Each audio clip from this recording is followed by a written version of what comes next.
नैमिषारण्य तीर्थ में 88,000 शौनकादि ऋषि बैठे हुए हैं और विचार कर रहे हैं हमें कोई ज्ञान यज्ञ करावे। सत्रम स्वर्गाय लोकाय सहस्र शममाशत। सत्र कहते हैं यज्ञ को, कोई ज्ञान यज्ञ करावे।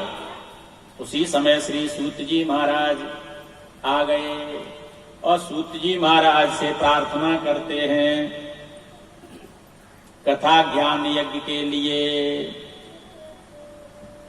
और शौनकादि ऋषि 6 प्रश्न यहां पर करते हैं सूत जी महाराज से। 6 प्रश्न। ब्रूहिणा श्रद्धानानाम येनात्मा संप्रसीदति तत्र तत्राञ्जसायुष्मन् भवता यद्य निश्चितम् पुंसामेकान्ततः श्रेयस तन्न संसत्यमर्हसि। पहला प्रश्न किया है शौनकादि ऋषियों ने कि मनुष्य का कर्तव्य क्या है। पुंसाम एकांततः श्रेयस तन्ना संसत्यमर्हसि। प्राणी मात्र को क्या कर्तव्य करना चाहिए। दूसरा प्रश्न है माया और भगवान का लक्षण क्या है। देवज्ञा वसुदेवस्य जातो यस्य चिकीर्षया। देवकी और वसुदेव के द्वारा भगवान का प्रादुर्भाव कैसे हुआ।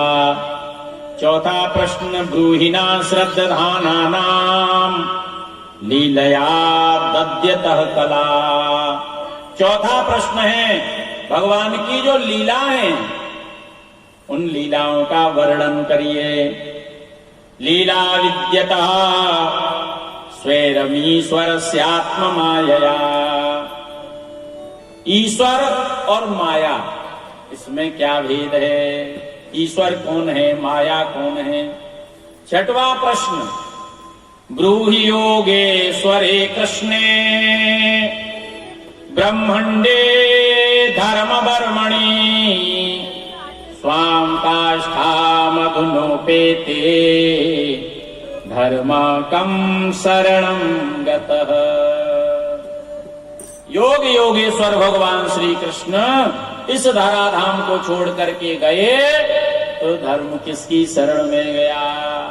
ये 6 प्रश्न शौनकादि ऋषियों ने यहाँ किए हैं और 6 प्रश्नों के उत्तर में जो सूत जी महाराज ने कहा है वही श्रीमद् भागवत कथा ज्ञान यज्ञ है।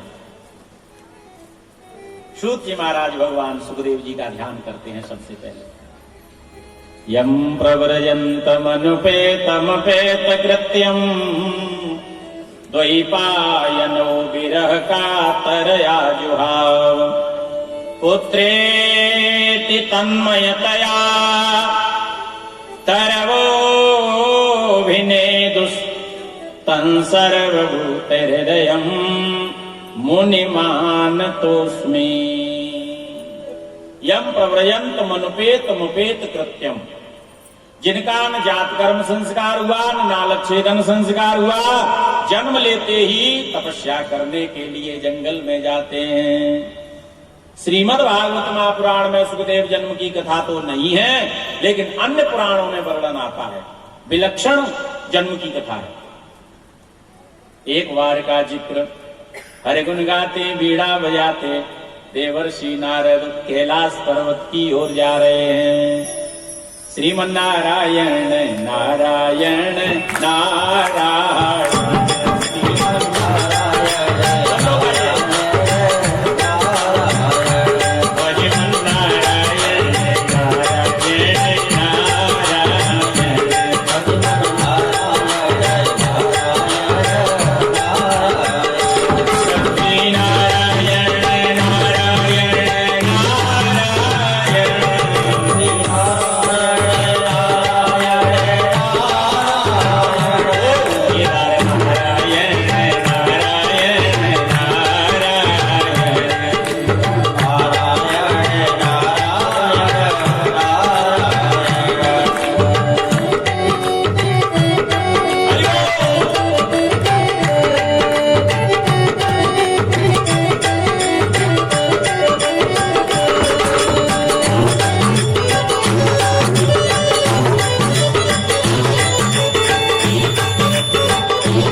देवर्षि नारद कैलाश पर्वत पर पहुंचे। जाकर के मैया पार्वती को प्रणाम किया, पूछा मैया बाबा कहाँ हैं? पार्वती मैया कहने लगी बाबा तो कहीं सत्संग करने के लिए गए हुए हैं। नारद जी कहने लगे बाबा नहीं है तो अब हम भी ज्यादा समय तक यहां नहीं रुकेंगे, हम भी अब जा रहे हैं।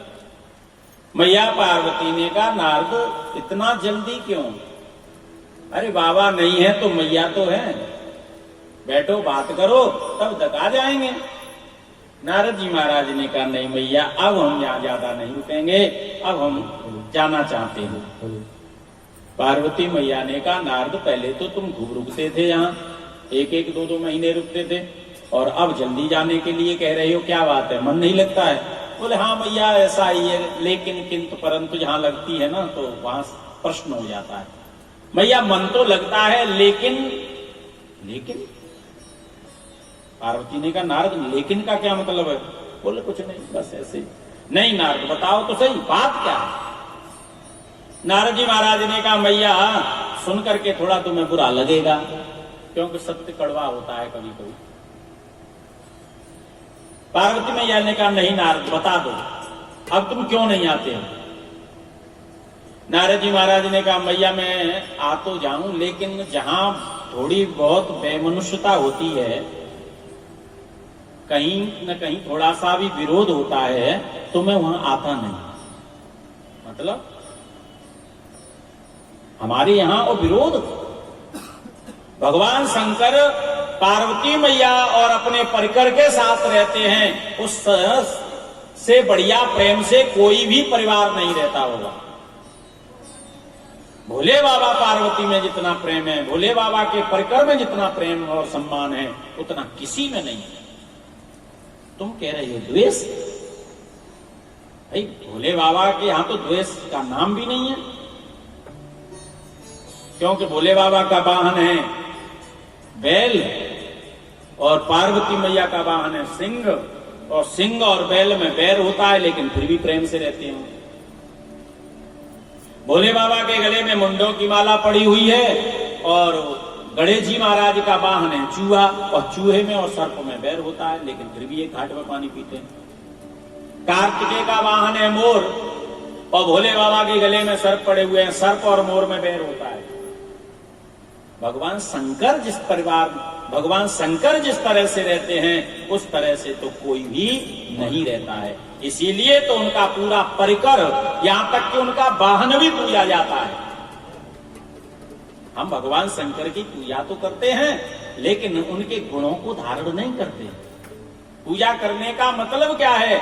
जैसे भोले बाबा शांत स्वरूप हैं वैसे ही परिवार में हमको भी शांत स्वरूप रहना चाहिए। भोले बाबा पे खूब जल चढ़ाएंगे, खूब बेलपत्र चढ़ाएंगे और घर में आकर के कले करेंगे, लड़ाई करेंगे, लेकिन भोले बाबा का ऐसा स्वभाव नहीं। कर्पूर गौरम करुणावतारम संसार सारम भुजगेन्द्रहारम सदा वसंतम हृदयारविंदे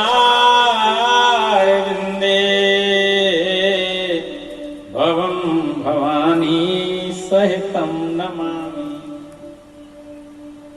कर्पूर गौरम करुणावतार, एकदम कपूर के तरह श्वेत वर्ण है, करुणा के अवतार हैं भगवान शिव। पार्वती मैया ने कहा नारद यहां तो द्वेष का नाम भी नहीं है, एक लेस मात्र भी नहीं है, और तुम कह रही हो द्वेष। नारद जी महाराज ने कहा मैया भोले बाबा के गले में माला जो पड़ी है ना मुंडों की, ये कहां से आई तुम्हें पता है? पार्वती मैया माथा ठनक गया, नारद हमें तो नहीं पता। बोले तुम्हारे पति भोले बाबा और तुम उनकी अर्धांगिनी, और तुम्हें फिर भी नहीं पता है कि उनके गले में जो आभूषण पड़ा है वो कहां से आया? ऐसा कभी संसार में हो सकता है? पति के गले में कोई आभूषण पड़ा हो पत्नी को पता नहीं हो? धन्य है पार्वती मैया, कितने वर्षों से मुंडमाला पड़ी हुई है भोले बाबा के गले में, लेकिन उन्हें यही नहीं पता है कि वो माला कहां से आई। आजकल की होती तो जब रिश्ता होता है ना तभी बात हो जाती है, बोले ये आभूषण बन रहा है और मेरी पसंद से बनना चाहिए।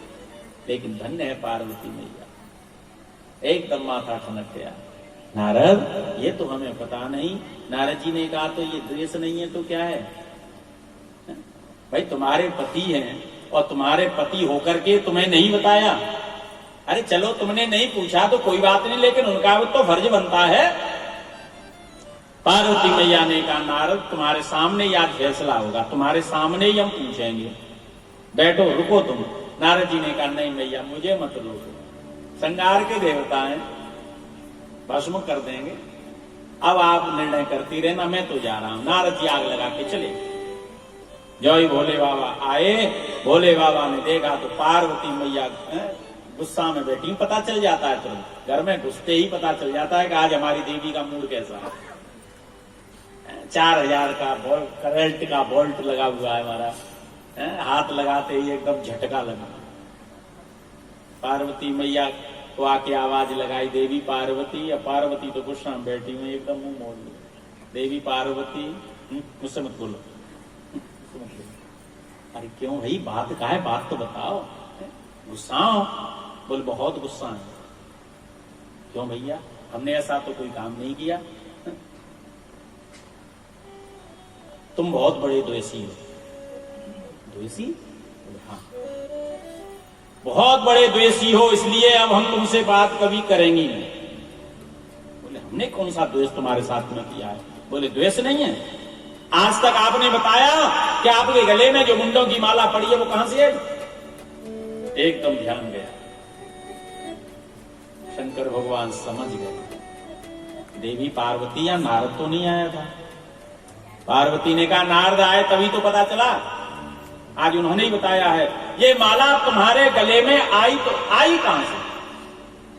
भोले बाबा ने कहा देवी क्या करोगी, माला कहां से आई, क्यों आई, कैसे आई, इससे तुम्हें क्या लेना देना? आनंद से रहो, भोजन करो, भजन करो। नहीं आज तो हम जान करके ही रहेंगे, तुम बहुत हम द्वेष हमसे करते हैं, द्वेषी हो। भोले बाबा ने कहा देवी झूठ में हमारा द्वेषी नाम मत रखो,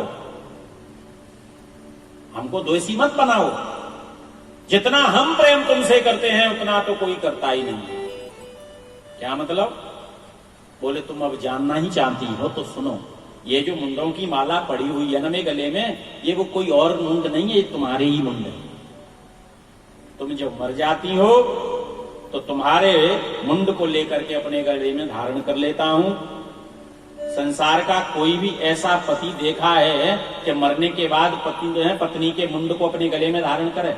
मैं ही केवल एक वो पति हूं कि मरने के बाद भी अपनी और पत्नी के गले को मुंड माला में उड़ो करके अपने गले में धारण करता हूं, और फिर भी तुम द्वेषी कह रही हो। पार्वती मैया ने माथा ठोका और कहा स्वामी मैं तो छोटा मोटा द्वेषी समझ रही थी, लेकिन तुम तो बहुत बड़े द्वेषी हो, ख्याति प्राप्त हो। क्यों?